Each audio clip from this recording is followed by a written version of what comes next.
بسم اللہ الرحمن الرحیم، ہماری نحو کی 11ویں کلاس ہے۔ کل ہم نے جملہ اسمیہ خبریہ اور جملہ فعلیہ خبریہ کی پریکٹس کی تھی، اور اس میں مختلف جملے آپ کو حل کروائے تھے اور اس کے اعراب کا اجرا بھی کروایا تھا کہ کس طرح سے پڑھنا ہے اور ترجمہ کس طرح سے کرنا ہے۔ آسان آسان جملے تھے۔ آہستہ آہستہ جیسے جیسے بات آگے بڑھے گی تو چیزیں کمپلیکس یعنی مشکل کی طرف جائیں گی، لیکن انشاءاللہ العزیز اللہ کی ذات سے امید ہے کہ آگے اس کی مدد سے جیسے بنیاد بن جائے گی تو آسانی ہو جائے گی۔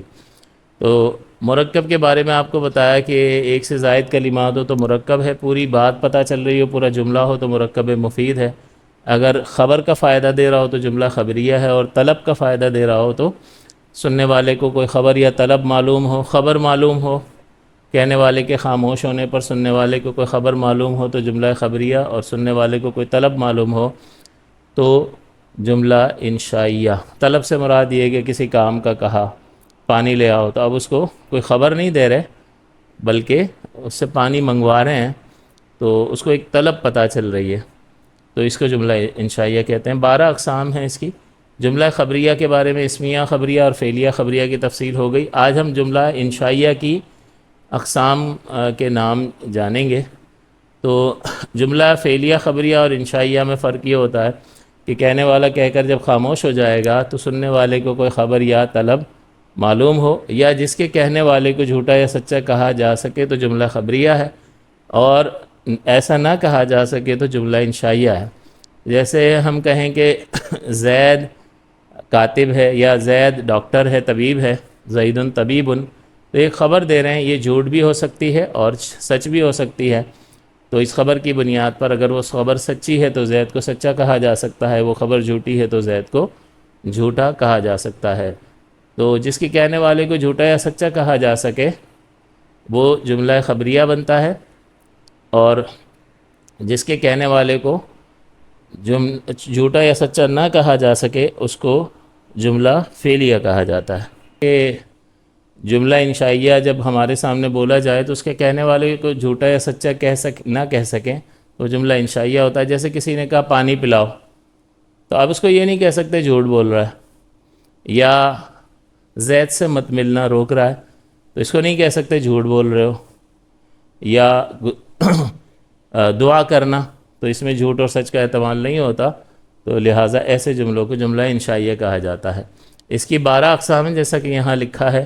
پہلی قسم امر، جس میں کسی کام کے کرنے کا حکم دیا جائے، نہی، جس میں کسی کام سے روکا جائے، استفہام، جس میں پوچھا جائے، سوال کیا جائے، تمنی، جس میں آرزو اور تمنا کا اظہار کیا جائے، اور ترجی جو ہے جس میں توقع کا اظہار کیا جائے، کاش ایسا ہو جاتا، شاید ایسا ہو جائے، اور تمنا میں کاش کا لفظ آتا ہے، تو اس میں کاش کا ترجمہ ہوتا ہے، اور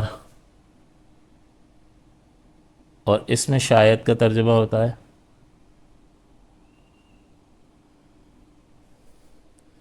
عقود مانے کوئی ڈیل ہوتی ہے، ڈیل کے لیے ہم ظاہر الفاظ بولتے ہیں، جیسے میں نے خریدا اور میں نے بیچا، تو یہ خبر بھی ہو سکتا ہے کہ کل کوئی چیز خریدی تھی اور بتا رہے میں نے کل گاڑی خریدی، تو اس کے لیے بھی ماضی کا صیغہ استعمال کریں گے تو وہ خبر بھی بن سکتا ہے۔ لیکن لیٹرلی اگر کوئی شخص فی الواقع کوئی سودا کر رہا ہوگا تو وہ ماضی کے جو الفاظ بولے گا وہ اس وقت خبر نہیں دے رہا بلکہ ایک چیز کو ماضی وجود میں لا رہا ہے، لہٰذا یہ جملہ انشائیہ کہلائے گا، اور وہ عقود کی قسم سے ہوگا۔ قسم بھی عقود کی قسم سے ہوتا ہے، یعنی کسی محترم چیز کو ذکر کر کے اپنی بات کو پختہ کرنا مقصد ہوتا ہے قسم میں۔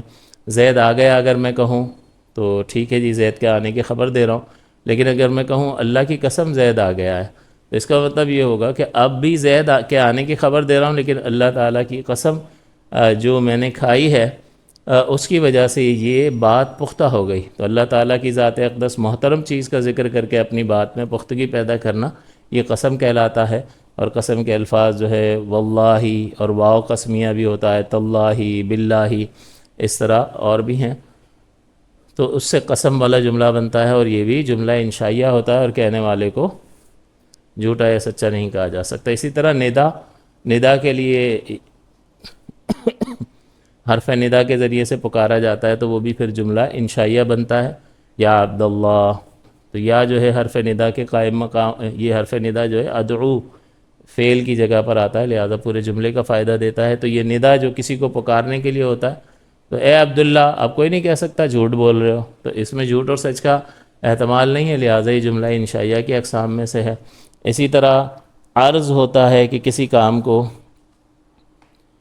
کسی کام پر کسی شخص کو ابھارنا، ہمارے یہاں آؤ، آپ کیوں نہیں آتے ہیں؟ آئیں تو آپ کی ہم خدمت کریں گے. تو اب ابھار رہے ہیں نا، خدمت کریں گے تو ابھار رہے ہیں کہ ہمارے پاس آپ آیا کریں.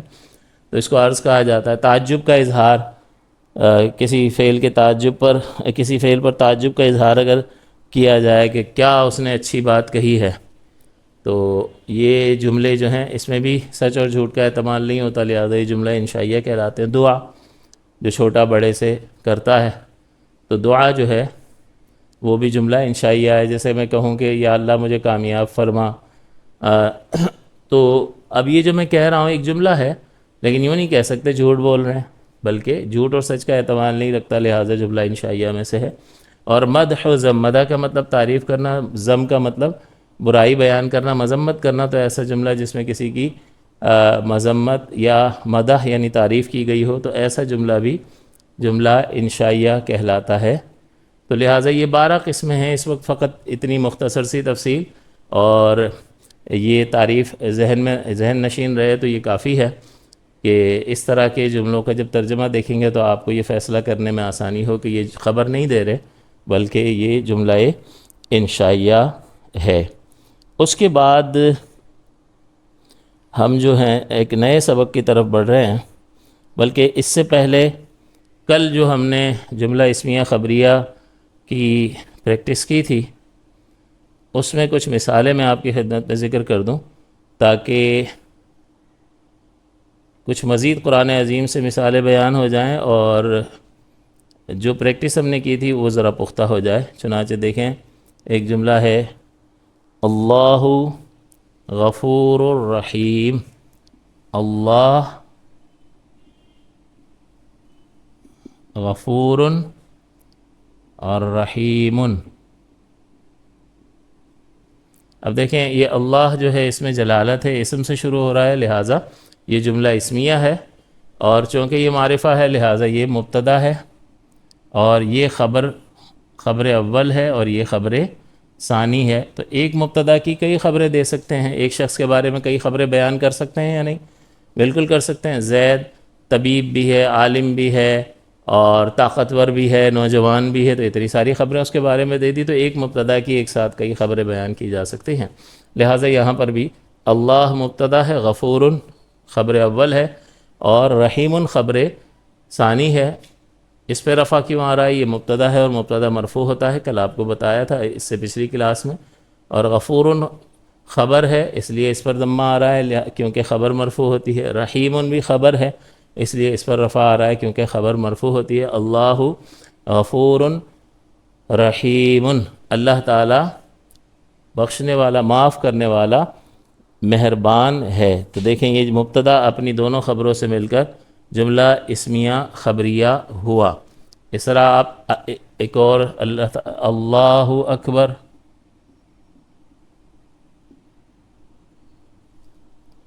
اب یہ دیکھیں اللہ اسم ہے اور یہ اسم سے بات شروع ہو رہی ہے، مرکب ہے، ایک اور دو کلمات جمع ہو گئے تو مرکب ہے اور پوری بات ہے کیونکہ معرفہ پہلے ہے اور نکیرہ بعد میں ہے، اور یہ اسم ہے لہٰذا یہ مبتدا خبر کی ترکیب ہے، جملہ اسمیہ ہے، لہٰذا اللہ جو ہے وہ مبتدا ہے اور اکبرو اس میں تفضیل اس کی خبر بن رہا ہے، اللہ سب سے بڑا ہے. تو یہ عظمت کے اعتبار سے بڑا ہے، اس کا کوئی جسم نہیں ہے، سائز کے اعتبار سے نہیں، وہ اپنی رفعت اور بلندی اور اپنی عظمت کے اعتبار سے بلند ہے. تو یہ مبتدا خبر کی ترکیب ہے. دیکھیں اسی طرح سورہ اخلاص میں آتا ہے اللہ الصمد، تو اللہ مبتدا اور الصمد اس کی خبر. اب یہاں پر دیکھیں اس سے پہلے جو خبریں آ رہی تھی وہ نکیرہ آ رہی تھی، یہاں پر خبر بھی معرفہ آئی ہے، تو ایسا ہو سکتا ہے مبتدا کا تو معرفہ ہونا ضروری ہوتا ہے، کبھی نکیرہ بھی آ جاتا ہے لیکن وہ ریئر کیسز ہوتے ہیں، بہت نادر صورتیں ہوتی ہیں، اور خبر ہمیشہ نکیرہ ہوتی ہے، لیکن کبھی کبھی دیکھیں خبر جو ہے وہ معرفہ بھی آ جاتی ہے اور اس سے معانی پر فرق پڑتا ہے، حصر کا فائدہ بھی اس سے حاصل ہوتا ہے۔ تو بہرحال یوں اس کو فی الحال ذہن میں رکھ لیں کہ مبتدا معرفہ ہوتا ہے اصلاً، اور خبر نکیرہ ہوتی ہے، لیکن کبھی کبھار اس کے برعکس بھی ہو سکتا ہے، خبر معرفہ بھی آ سکتی ہے۔ اسی طرح آپ دیکھیں ایک جملہ ہے اللہ،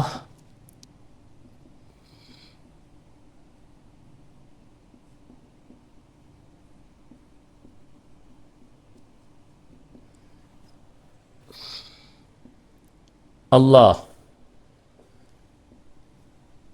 اسم سے شروع ہو رہا ہے، جملہ اسمیہ ہے، اللہ معرفہ ہے، لہذا اس کو مبتدا بنائیں گے اور یہ خبر ہے۔ اب یہ نور نکیرہ ہے اور السماوات معرفہ ہے، نکیرہ اور معرفہ آ جائیں تو نکیرہ کو یہ مضاف بنائیں گے اور اس کو مضاف الیہ بنائیں گے، لیکن ان دونوں کو ملائیں گے پہلے، تو اس کو پہلے کہیں گے معطوف۔ یہ جب اس کا سبق معطوف علیہ کا آئے گا تو اس کی مزید وضاحت ہو جائے گی۔ یہ حرف عطف کہلاتا ہے اور یہ معطوف، پھر یہ معطوف علیہ مل کر نور کا مضاف الیہ بنیں گے، اور یہ مضاف اپنے مضاف الیہ سے مل کر خبر بنے گا مبتدا کی۔ تو اللہ نورو کیوں کہا، نورن نہیں کہا؟ تو نورن رفع اس لیے پڑا کہ یہ خبر ہے، اور تنوین اس لیے نہیں لگائی کہ یہ مضاف ہے اور مضاف پر تنوین نہیں آتی ہے۔ سماواتی پہ کسرہ، یہ مضاف الیہ ہے اور مضاف الیہ مجرور ہوتا ہے۔ اردی پہ زیر اور کسرہ کیوں آ رہا ہے؟ اس لیے کہ یہ تابع ہے، اس کے پیچھے پیچھے چل رہا ہے، یعنی مضاف الیہ ہی بن رہا ہے حقیقتاً، تو یہ تابع ہے، اس کو اٹھا کر اسی پر ڈال رہے ہیں، لہٰذا جو اس کے معطوف علیہ کے اعراب ہوں گے وہی معطوف کے اعراب ہوں گے۔ تو اللہ نور ہے آسمانوں کا اور زمین کا، اللہ نور ہے آسمانوں کا اور زمین کا، اللہ نور السماوات والارض، اللہ آسمان و زمین کا نور ہے۔ مزید دیکھیں اللہ خیر و ابقا، اب دیکھیں اللہ مبتدا ہے، خیرن اسی طرح معطوف علیہ ہے، واو حرف عطف ہے اور یہ معطوف ہے، معطوف اور معطوف علیہ مل کر خبر بنیں گے، مبتدا اور خبر مل کر جملہ اسمیہ خبریہ بنے گا۔ اللہ خیر و ابقا، اللہ بہتر ہے اور باقی رہنے والا، اللہ سب سے بہتر ہے اور باقی رہنے والا ہے۔ ابقا کا مطلب ہوتا ہے باقی رہنے والا، تو ایک خبر اور دو خبریں ہیں، لیکن واو کے ذریعے سے دے رہے ہیں تو اس کو اس طرح سے جوڑ کر ایک خبر بنایا، معطوف علیہ اور معطوف مل کر خبر بن گئے، مبتدا اپنی خبر سے مل کر جملہ اسمیہ خبریہ ہوا۔ آپ نے یہ بھی جملہ قرآن پاک میں بارہا تلاوت کیا ہوگا، اللہ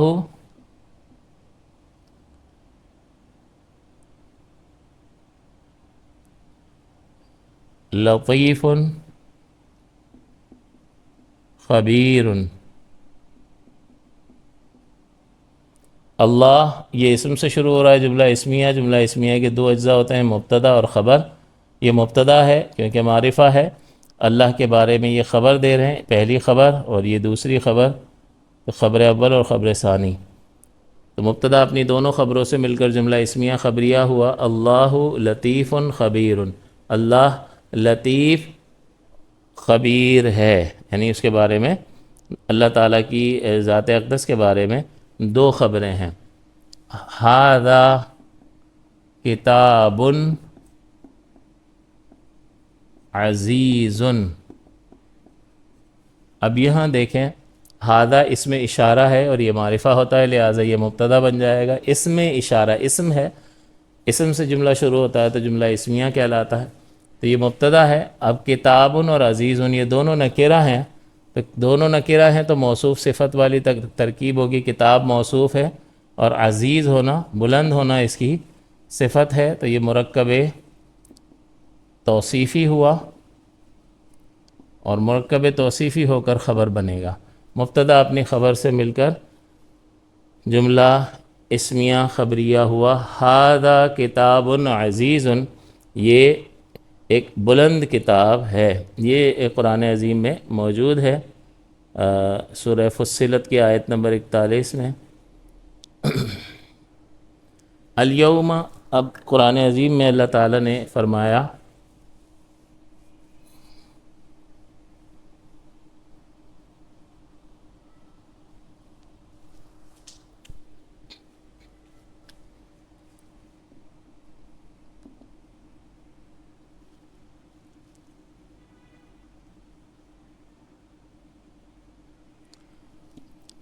الرحمن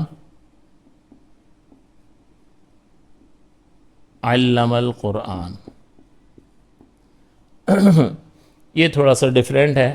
الرحمن اسم ہے اور یہ اتنے سارے کلمات مل گئے ہیں، مرکب مفید ہے، یہ معرفہ ہے اور آگے پھر فعل آ رہا ہے، تو جملہ اسمیہ خبریہ ہوا، یہ ہے مبتدا، اور پھر یہ فعل ہے، اور فعل جو ہے آگے پورا جب جملہ فعلیہ بن کر خبر بنے گا، تو ابھی تک ہم نے جتنے بھی جملے پڑھے وہ اکیلے اکیلے لفظ پر مشتمل تھے، اب یہاں پر پورا وہ خبر بن رہے تھے، اب یہاں پر پورا جملہ خبر بننے جا رہا ہے۔ علامہ کا مطلب سکھایا، ہوا اس کا فاعل ہے، سکھایا اس نے، کیا سکھایا؟ قرآن، یہ مفعول بھی ہے، تو فعل اور فاعل ساتھ ہیں یہ، اور قرآن عظیم جو ہے یہاں پر مفعول بھی ہے، اسی لیے اس پر فتح آ رہا ہے۔ فعل اپنے فاعل اور مفعول سے مل کر یہ جملہ فعلیہ ہو جائے گا، اور جملہ فعلیہ بن کر یہ خبر بن جائے گا، یہ مبتدا اپنی خبر سے مل کر جملہ فعلیہ خبریہ ہوا۔ الرحمن علم القرآن، رحمان نے سکھایا قرآن، رحمان نے سکھایا قرآن، یہ جملہ اسمیہ خبریہ ہے۔ تو یہاں پر ایک نئی چیز ہے کہ یہاں جملہ خبر بن رہا ہے، پہلے اکیلے اکیلے الفاظ خبر بن رہے تھے، اب جملہ بھی خبر یہاں پر بن گیا۔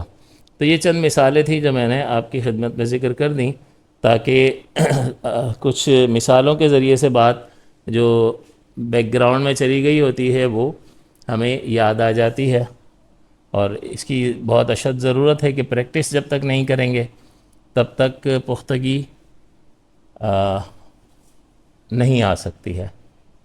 تو صرف گرامر پڑھتے رہنا اور پریکٹس نہ کرنا اور اس کا اجرا نہ کرنا جو ہے وہ پھر ایک نوع کی کمی رہ جاتی ہے، پرفیکشن حاصل نہیں ہو سکتی، اس لیے ہم اپنی ان کلاسز میں اس پریکٹس کو بھی شامل کرتے ہیں۔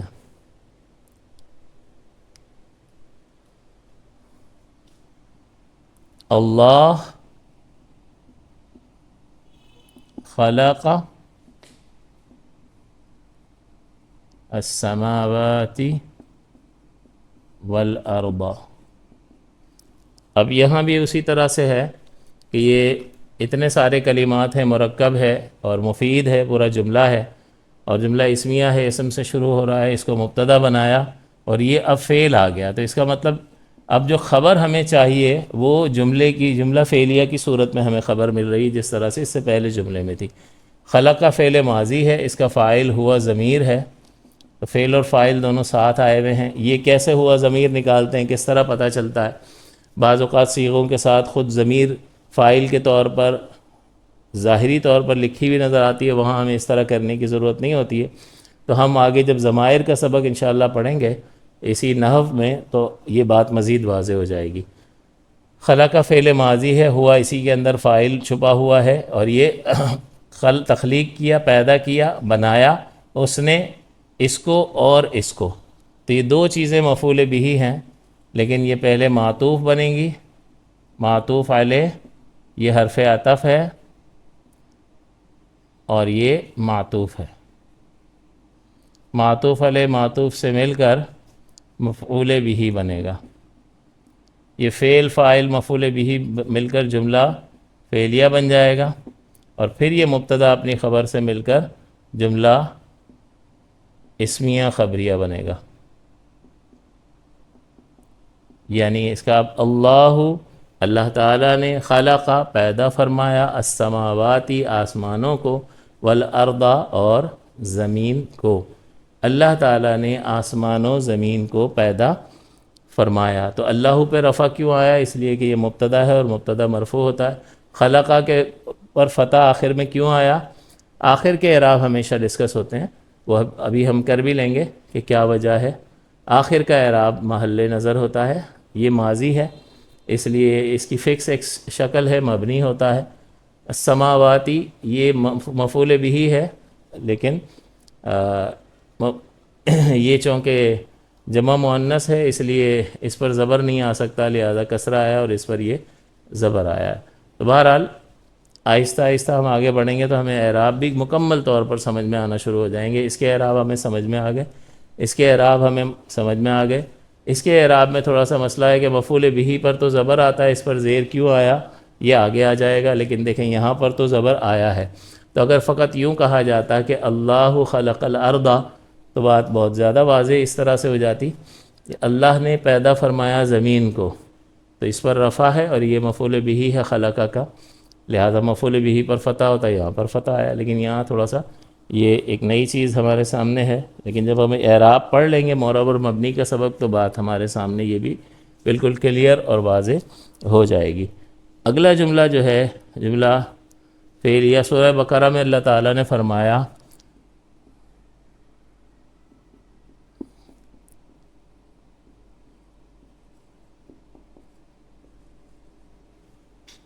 ذَهَبَ اللَّهُ بِنُورِهِمْ۔